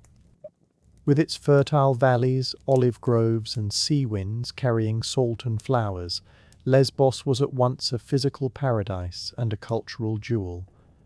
It was not Athens, and it felt no need to be. It kept its own rhythm, slower, more sensual, saturated in lyric tradition. Here, music was no mere ornament. It was devotion. The lyre and the orlos rang through homes and temples. Poetry was sung, not read. And in this world of sound and nature, Sappho's voice took shape. She lived in Mytilene, the island's busy heart. Politics flourished there, and so did art. The island boasted poets and philosophers, feuding factions and shifting alliances. Sappho herself was once exiled, perhaps to Sicily, in the thick of political unrest. But it was always Lesbos that pulled her back. It was her muse. Lesbos also offered something rare in the ancient world, a community of women. Aristocratic girls were schooled in music, poetry, and ritual. Some scholars believe Sappho led a kind of fire sauce, a circle or school where young women studied the craft of lyric poetry, dance, and devotion to the goddess Aphrodite. This was not formal education as we picture it, but a sacred, creative sisterhood. Bonds formed there that were emotional, intellectual, and possibly romantic. Sappho wrote straight to these women, not as abstract muses but as real presences in her days. She called them by name, mourned when they left, praised their beauty, and confessed her love with searing candour. In one fragment she writes, "I have not had one word from her. I beg you, bring her back to me." These lines do not come from myth or the stage. They come from a lived world, a circle of women singing by lamplight, spinning emotion into song. And though later ages would warp her legacy, dressing it up in scandal or speculation, Lesbos was the soil her truth grew from, not just a dot on a map, but a cultural cradle of passion, artistry, and female expression. Sappho did not merely live on Lesbos, she became Lesbos. Its breath, its heart, its voice.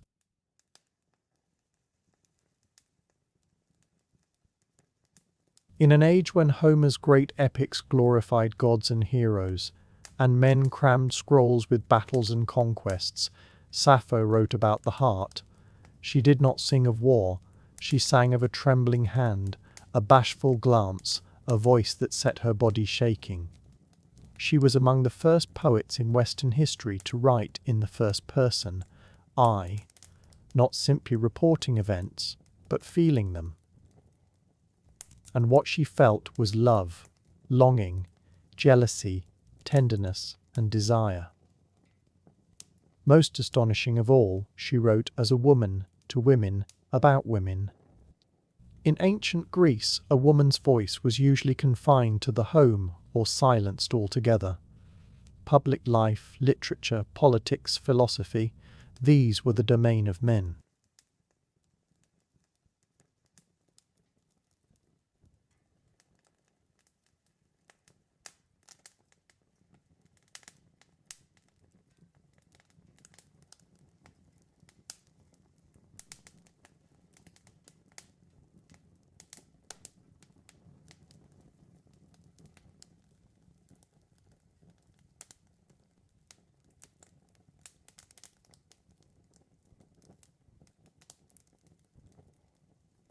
A private universe where emotion counted not as weakness but as power. And inside that space she did something radical. She named the women she loved. She did not shrink them into symbols. She did not hide behind metaphor alone. She remembered their laughter, their perfume, the way they braided their hair. In one fragment she describes the feeling of watching a beloved. He is equal to the gods. That man who sits beside you, who listens to your sweet voice and watches your lovely laughter. Oh, it makes my heart race. Here Sappho is the onlooker, watching the woman she adores speak to someone else. Her jealousy is quiet, aching, deeply human. In only a few lines she captures the full weight of unrequited love, something every listener, then or now, can recognize. Her words carried the erotic but never the crude. She wrote of sensuality with a painter's care, the curve of her neck, the softness of sleep, the way moonlight brushed against skin. She drew no line between beauty and intimacy. To her, they were one. Because of this, later centuries often misread or censored her. Some tried to erase her queerness. Others reshaped her heartbreak into tragedy. But none of that dulls the truth of her voice. A woman who wrote honestly, lyrically, and bravely about love, not as theory, but as someone who had lived it deeply, openly, and without apology. Sappho did not just write poetry. She composed music for the soul. Her verses were never meant for silent reading. In ancient Greece, poetry was alive. It was sound, breath, vibration. Sappho's form was the lyric, short and fiercely personal, meant to be performed with a lyre, a small stringed instrument cradled in the lap, plucked softly while the voice carried the words like a breeze over the sea. This was the essence of lyric poetry, and it is where the word lyrical comes from. The poetry was not epic. It did not spin out long tales of war and gods. It was intimate, emotional, immediate. The lyric was a whisper, a confession, a love letter sung beneath fig trees or in candlelit rooms, and Sappho was its undisputed master.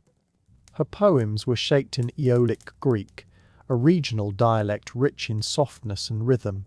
Her favoured metre, now known as the Sapphic stanza, moved to a particular beat. 3 long lines followed by a shorter, punchy one, like a sigh at the close of a longing thought. It was subtle and musical, like the rise and fall of breath in a quiet moment between lovers. She would have performed these songs, surrounded by women, students, companions, perhaps even priestesses. These gatherings, possibly ritual or educational in nature, were also spaces of freedom, spaces where emotion, song, and body were not split apart but held whole. Through such performances, Sappho trained others in the art of composition, creating not only poems but a culture. We can only imagine how it sounded. The soft twang of the strings, the clear lift of her voice, the hush of listeners hanging on every syllable. Many of her poems open not with statements but with questions or invocations, like the start of a conversation or a prayer. Come to me now, O golden-throned Aphrodite, and free me from hard care. These were poems that reached up toward the gods and inward toward desire, and yet they feel surprisingly modern. You could set them to music today, and they would still stir something raw and real. Sappho took poetry and made it sing. In doing so, she reminded the world that feeling is a kind of music, that every ache of the heart, every thrill of a touch or quaver of a voice, is worthy of its own melody. And hers is a tune that still carries across the centuries. For each line of Sappho's verse we still possess, dozens more, perhaps hundreds, have been lost. What survives are fragments, splinters of sound and emotion, phrases torn loose from the songs that once held them, adrift in time. A few are whole stanzas, others are barely a murmur. One lone word, a thin thread of longing, a final thought with no beginning attached. Yet even these broken shards still throb with life, like embers glowing in the ash of something that once burned bright. Why did so much of it disappear? Time, war, and destruction by design. Sappho's writings were once gathered into 9 volumes and shelved in the celebrated library of Alexandria. From there, they were likely copied and performed throughout the classical world. But when that library fell, a great deal of ancient literature vanished with it. Later, as Christian influence spread, works judged pagan or indecent were shoved aside, left to rot, or set alight on purpose.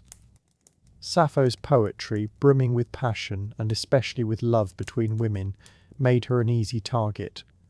By the medieval age, she had become a ghost. Her name endured, but her voice was almost entirely stilled. Only through the quotations of other writers, tucked away inside grammars, commentaries, and works of philosophy, did scraps of her poetry slip past extinction. These lines were usually cited for their style or their vocabulary rather than their feeling, and yet the feeling seeped through regardless. Then came the papyri. In the late 19th and early 20th centuries, archaeologists digging through the sands of Oxyrhynchus in Egypt turned up thousands of torn shreds of ancient manuscript, and among them lay faded, ragged lines of Sappho, pieces of song no eye had seen in over 1,000 years. Further finds followed. In 2004, an almost complete poem surfaced on a strip of papyrus that had been wrapped around a mummy in Germany. Each recovery felt like a resurrection, and still, so much stays missing. We read her now in echoes. What we truly ache for is not only what she wrote, but what she might have said had history let her speak without cutting her off. Even so, There is something strangely fitting in a survival made of fragments. Sappho wrote about impermanence, about passing moments, about beauty that runs through the fingers like sand. So perhaps it suits her that her poetry reaches us not as a monument, but as a riddle, a puzzle reassembled by those who love language, music, and the human heart. A voice once drowned in fire, still burning. Sappho's poetry was too honest to slip past judgment. In her own lifetime she was admired, even celebrated as a master of lyric verse. Plato named her the 10th muse, seating her among the divine.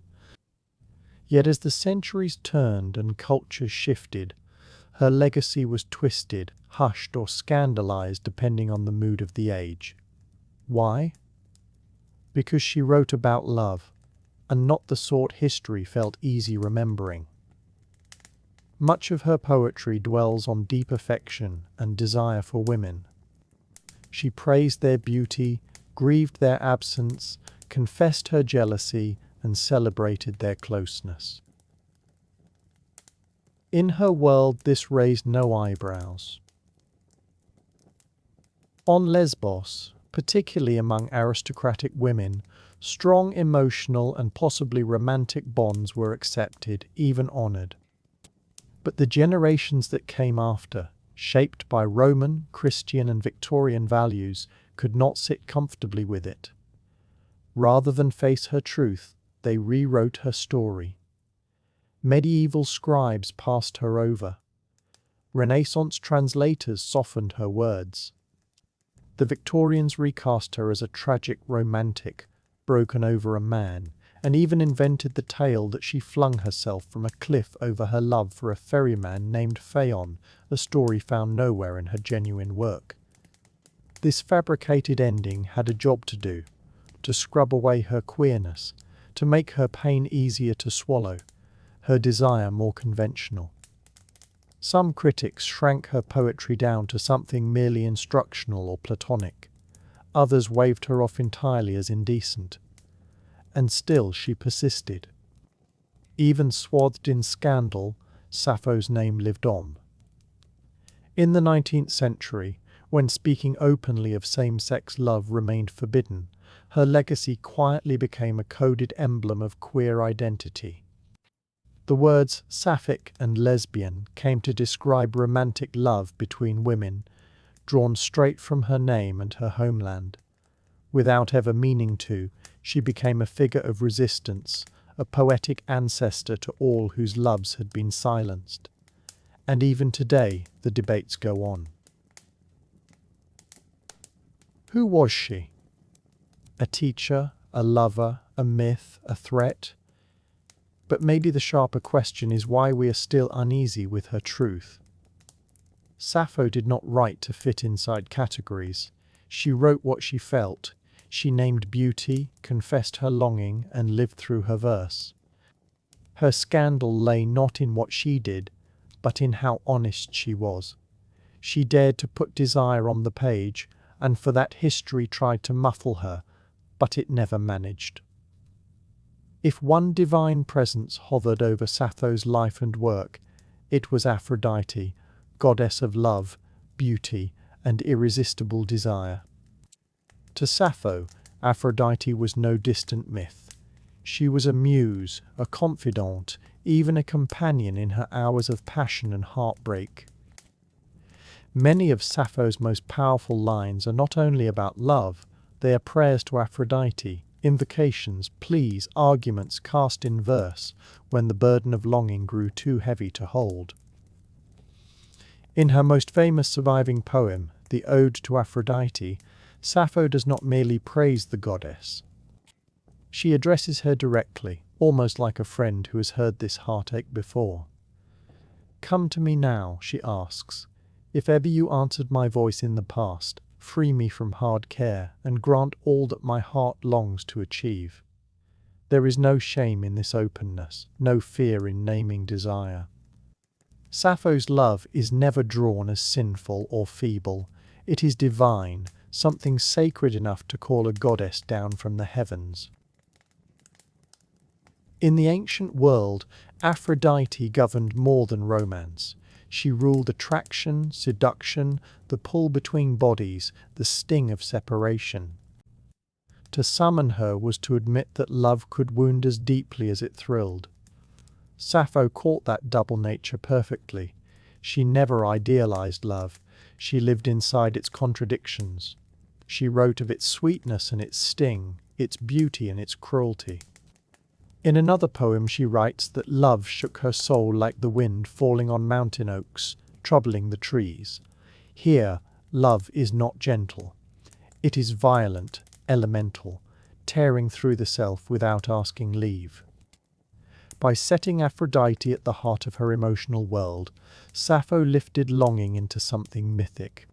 Her poems blurred the boundary between the personal and the divine, between ordinary feeling and cosmic force. In doing so, she helped shape a literary tradition where love was not merely a subject, but a form of worship. For Sappho, Aphrodite was no abstract deity. She was a mirror, a force that reflected back all the intensity, the confusion, and the beauty of the human heart. And in every line of Sappho's verse, the goddess of love listens and answers. Like her poetry, Sappho's death is a mystery folded inside myth. No one knows exactly when she died, how old she was, or even where she spent her final years. Some say she passed peacefully on Lesbos, ringed by the sea and the songs she loved.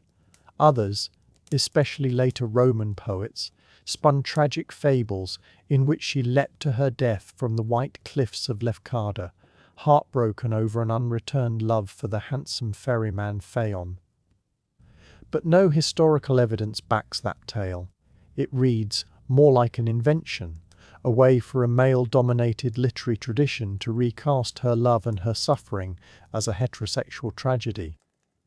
It turned the commanding poetic voice of a woman who loved women into a victim pining after a man. A tidy ending, perhaps, but a false one. The truth is plainer and more profound. Sappho slipped away as quietly as she had come. After her death, her work endured for centuries. Philosophers studied her, playwrights quoted her, and her songs were performed across the ancient Greek world. Her poetry was preserved in 9 books, a treasury of lyric verse. For a while, her renown rivaled Homer's. But history is unkind to voices that challenge its norms. With the rise of the Roman Empire and later the grip of Christian moral codes, Sappho's frankly emotional and sensual poems, above all those praising love between women, fell out of favour. Her writing stopped being recopied. Her volumes were left to decay in libraries that would eventually burn or crumble. Some believe her work was deliberately destroyed by early church officials who saw her songs as dangerous. By the Middle Ages her name lingered, but her words were largely gone. It would take more than 1,000 years for fragments of her verse to resurface, dug from Egyptian rubbish heaps or quoted inside ancient grammars. Piece by piece she was reborn, not through myth but through sheer survival. Her death may be lost to time, but her disappearance was never complete. She lived on in whispers, in stolen lines scribbled into margins, in the stubborn ache of voices that refused to be forgotten. Sappho needed no heroic death. Her poems were already immortal. And in the gaps where her words once stood, we can still feel the shape of her spirit, yearning, unfinished, but never truly gone. Sappho's life may be lost in shadow, her verses scattered and unfinished, but her influence has never faded. If anything, it has only deepened, like a candle that gutters yet refuses to go out. In every era, someone has found her again.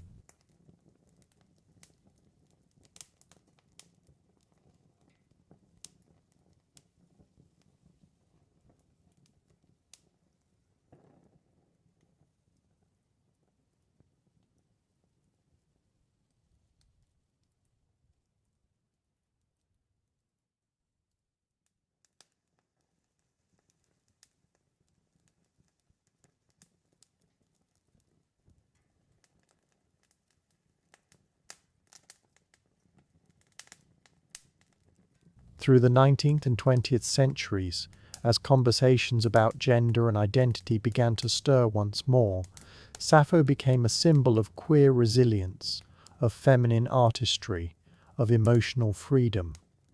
Her name lives on in language itself. Sapphic, used to describe romantic love between women. Lesbian, taken from the island of her birth, now a global identity. These are not simply words, they are echoes of her life, proof that a single voice can ripple across the millennia and still reshape how we understand love and expression.